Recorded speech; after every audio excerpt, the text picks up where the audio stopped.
Hi everyone, advanced level English writing practice করব আজকে আমরা এই ভিডিওর মাধ্যমে।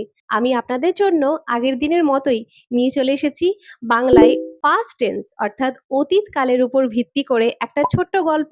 আসুন আজকে আপনি এবং আমি একসাথে মিলে গল্পটিকে ইংলিশে ট্রান্সলেট করার চেষ্টা করি। আপনারা যারা আমাকে প্রথমবারের মতো দেখছেন তাদেরকে বলে রাখি, hi everyone, my name is Nikita and you are watching easy to learn with Shubhangi, where you learn English easily with me through Bengal। আমি এই চ্যানেলে আপনাদেরকে ইংলিশ শেখানোর চেষ্টা করছি অত্যন্ত সহজ সরলভাবে। আজকে আমি পাস্ট টেন্সের উপর ভিত্তি করে একটা ছোট্ট গল্প নিয়ে এসেছি। গল্পটি হচ্ছে একজন আইসক্রিম বিক্রেতার উপর ভিত্তি করে। তিনি অতীতকালে কি করেছেন তার উপর ভিত্তি করে আমি একটা ছোট্ট গল্প লিখেছি। গল্পটি আপনাদের খুবই ভালো লাগবে। যখন আমরা একসাথে মিলে ট্রান্সলেট করব তখন দেখবেন আরো ভালো লাগছে। গল্পটি যদি ভালো লেগে থাকে অথবা আমার বোঝানোর ধরন, আমার পড়ানোর ধরন আপনাদের ভালো লাগে, তাহলে অতি অবশ্যই চ্যানেলটিকে সাবস্ক্রাইব করবেন। আপনাদের একটা সাবস্ক্রাইব আমাকে অনেক মোটিভেট করে এরকম সুন্দর সুন্দর ভিডিওস বানানোর জন্য। প্রতি রবিবার এক আইসক্রিম বিক্রেতা এক ছোট্ট শহরের মধ্য দিয়ে হাঁটতেন। তার কাছে সব রকমের আইসক্রিম থাকতো, যেমন chocolate ice cream, kulfi, butterscotch ice cream, Cornetto, আরো অনেক কিছু। সবাই তার আইসক্রিমগুলো খেতে খুব পছন্দ করত। চলুন আস্তে আস্তে ট্রান্সলেট করার চেষ্টা করি। প্রতি রবিবার ইংলিশ হবে এভরি সানডে। এক আইসক্রিম বিক্রেতা। আইসক্রিম বিক্রেতা মানে যারা আইসক্রিম বিক্রি করে তাদেরকে আমরা ইংলিশে বলবো আইসক্রিম ভেন্ডার।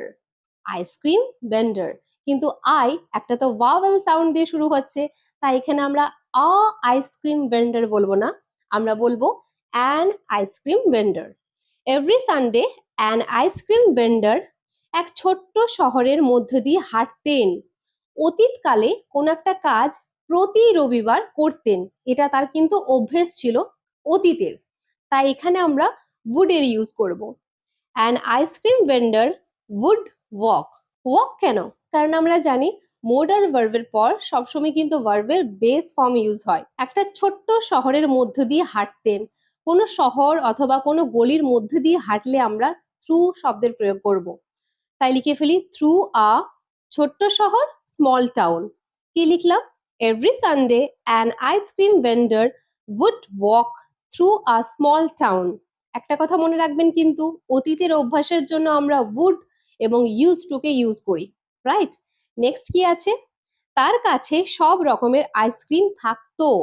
আমার আছে আই হ্যাভ, তার আছে she has, it has, he has. তার কাছে সব রকম আইসক্রিম থাকতো।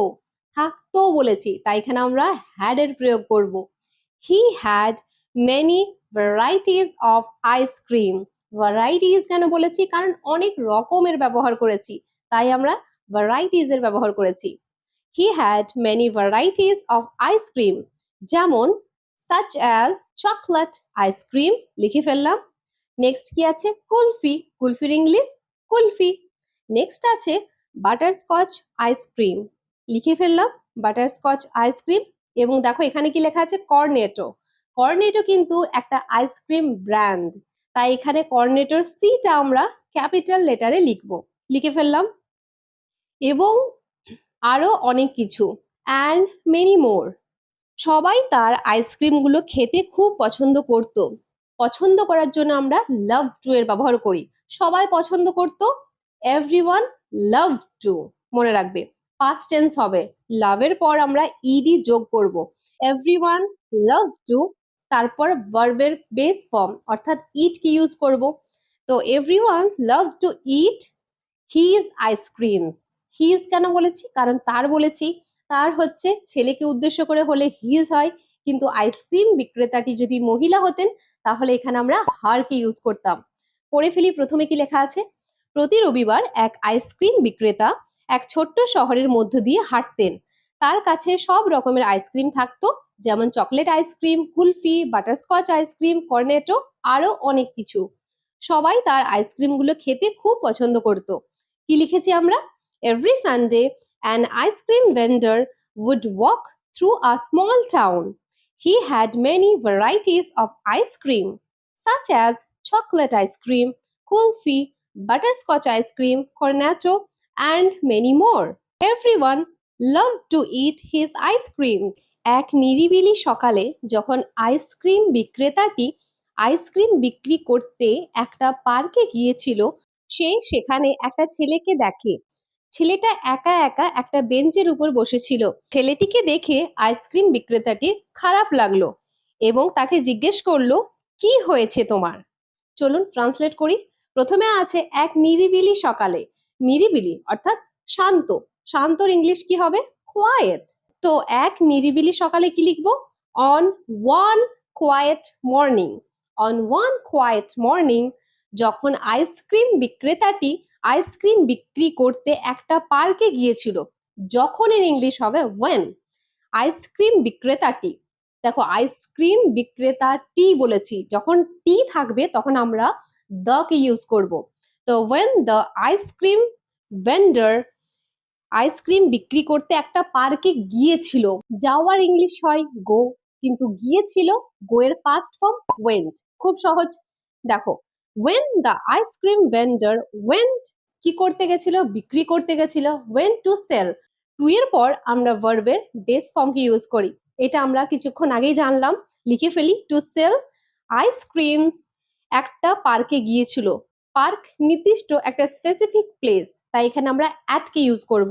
At a park. By the way, তোমরা যদি প্রেপোজিশন ইন, অন এবং অ্যাট কে আমরা কখন প্রেপোজিশন অফ টাইম এবং প্রেপোজিশন অফ প্লেস হিসেবে ইউজ করি সেটা যদি না জেনে থাকো, আমি অলরেডি একটা ভিডিও বানিয়েছি। আমি ডেসক্রিপশনে সেই ভিডিওটির লিংক দিয়ে রেখেছি, তোমরা প্লিজ সেই ভিডিওটি দেখতে ভুলো না। সেই ভিডিওটি দেখলে তোমাদের ইন, অন এবং অ্যাট এর কনসেপ্ট একদম ক্লিয়ার হয়ে যাবে। তোমরা বুঝতে পারবে এগুলোকে আমরা কোথায় কিরকম ভাবে ইউজ করি। তারপর দেখো কি লেখা আছে, সে সেখানে একটা ছেলেকে দেখে। পাস্ট টেন্স কি লিখবো আমরা? হি স আ বয় দেয়ার। দেখার ইংলিশ হচ্ছে সি, কিন্তু দেখে কি হবে? স। সি এর পাস্ট টেন্স স।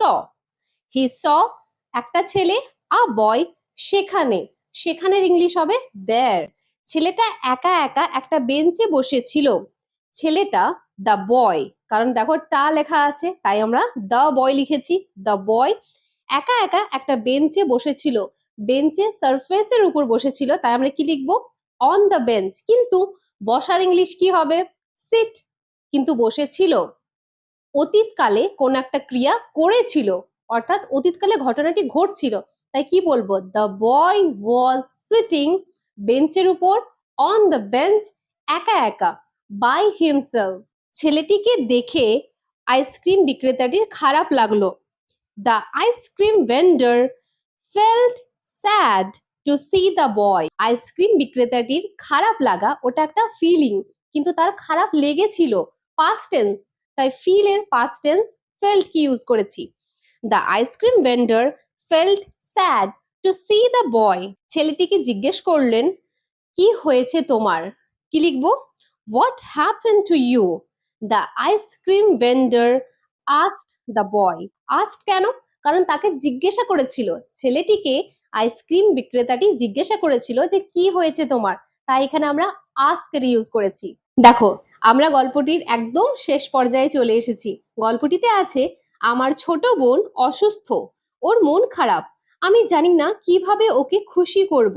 ছেলেটা বলল। আইসক্রিম বিক্রেতাটি কিছুক্ষণ চিন্তা করে বলল, দাঁড়াও, আমি তোমাকে একটা জিনিস দিচ্ছি। তারপর সে একটা চকলেট কুলফি বানিয়ে ছেলেটিকে দিল এবং হাসি মুখে বলল, এটা তোমার বোনকে দাও। আমার ছোট বোন অসুস্থ। মাই লিটল সিস্টার, আমার হচ্ছে মাই, ছোট বোন, লিটল সিস্টার অসুস্থ, is sick. My little sister is sick, ওর মন খারাপ। ওর মেয়েকে উদ্দেশ্য করে বলছি, তাই এখানে আমরা কি লিখবো? Her. And her mood is off. আমি জানি না কিভাবে ওকে খুশি করব। আমি জানি না, আই ডোন্ট নো। সে জানে না, he or she doesn't know. I don't know, কিভাবে ওকে খুশি করব। How to make her happy. I don't know how to make her happy, said the boy. ছেলেটি বলল। আইসক্রিম বিক্রেতাটি কিছুক্ষণ চিন্তা করে বলল। আইসক্রিম বিক্রেতাটি, দ্য আইসক্রিম ভেন্ডার, কিছুক্ষণ চিন্তা করে বলল। চিন্তা করার ইংলিশ হচ্ছে থিঙ্ক, কিন্তু চিন্তা করলো, থিঙ্কের past form thought. The ice cream vendor thought, কিছুক্ষণ চিন্তা করলো। For a while. For a while মানে হচ্ছে কিছু সময় অথবা কিছুক্ষণের জন্য। The ice cream vendor thought for a while এবং বলল and said, দাঁড়াও, আমি তোমার বোনের জন্য একটা জিনিস বানিয়ে দিচ্ছি। দাঁড়াও এর ইংলিশ হবে ওয়েট। আমি কোন একটা জিনিস বানিয়ে দিচ্ছি মানে এখনো কিন্তু আমি বানাতে শুরু করিনি, বানাবো, ফিউচার টেন্স, তাই আমরা উইল এর ব্যবহার করব। ওয়েট, আই উইল, বানানোর English make, I will make কিছু, something, I will make something for your sister, I will make something for your sister. দাঁড়াও, আমি তোমার বোনের জন্য কিছু একটা জিনিস বানিয়ে দিচ্ছি অথবা কিছু জিনিস বানিয়ে দিচ্ছি। তারপর সে একটা চকলেট কুলফি বানিয়ে ছেলেটিকে দিল। তারপর ইংলিশ হবে দেন। তারপর দেখো লেখা আছে সে একটা চকলেট কুলফি বানিয়ে ছেলেটিকে দিল, মানে ওর চকলেট কুলফিটা বানানো হয়ে গেছে। বানানোর ইংলিশ অথবা তৈরি করার ইংলিশ হচ্ছে মেক, কিন্তু বানানো হয়ে গেছে কি হবে? মেকের past form made. Then he made a chocolate kulfi and gave it to the boy. Give মানে হচ্ছে দেওয়া, কিন্তু ছেলেটিকে দিল, দেওয়া হয়ে গেছে, তাই আমরা গিভেরও পাস্ট ফর্ম গেভ কি ইউজ করেছি। Then he made a chocolate kulfi and gave it to the boy. ও হাসি মুখে বলল, এটা তোমার বোনকে দাও। Give this to your sister. This মানে হচ্ছে এটা, এবং বোনকে দাও to your sister. Give this to your sister. সে বলল, হি সেড, হাসি মুখে, উইথ আ স্মাইল। আজকের গল্পটি আমি এখানেই শেষ করলাম। যদি গল্পটি আপনাদের ভালো লেগে থাকে অথবা আমার বোঝানোর ধরন আপনাদের ভালো লেগে থাকে, তাহলে অতি অবশ্যই গল্পটির জন্য ভিডিওটিকে একটা লাইক, কমেন্ট এবং চ্যানেলটিকে সাবস্ক্রাইব করতে ভুলবেন না। দেখা হবে খুব তাড়াতাড়ি আর একটা নতুন ভিডিওর সাথে। ততক্ষণে আপনারা আমাকে কমেন্ট করে জানাতে পারেন নেক্সট আপনারা কোন টপিকের উপর ভিডিও দেখতে চান।